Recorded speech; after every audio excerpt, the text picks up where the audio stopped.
Okay, so we here have a Janome machine, sewing machine. Got the cover off, and it is a Q3, it's 2030 QDC model.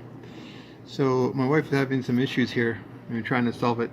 Trying to do a video around this, and apparently the needle is breaking sometimes. And you can see if you zoom in here. Let me just try and do that. That the needle is actually getting really close to the back of that skid plate there, so, or whatever that part of the sewing machine's called. So we want to actually bring it forward. How do we do that? Well, one thing I'm going to do is just lift this up. I'm going to take this off first.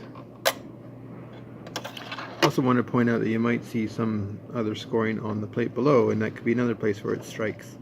So you want to watch that it doesn't come too far forward either when you're adjusting.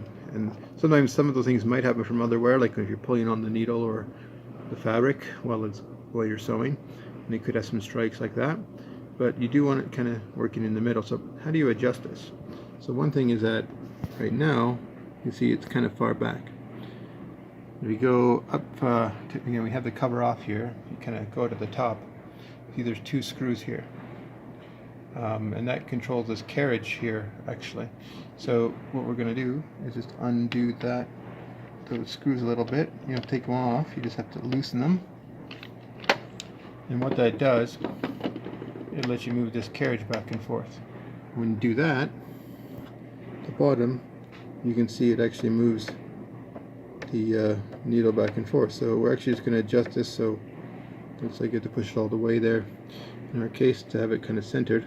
And then you want to still check while you're doing this that when you lower the needle, it's still in the middle of that plate there too. So yeah, we're going to have it forward. Then we're just going to tighten that up, and it should be hopefully alright.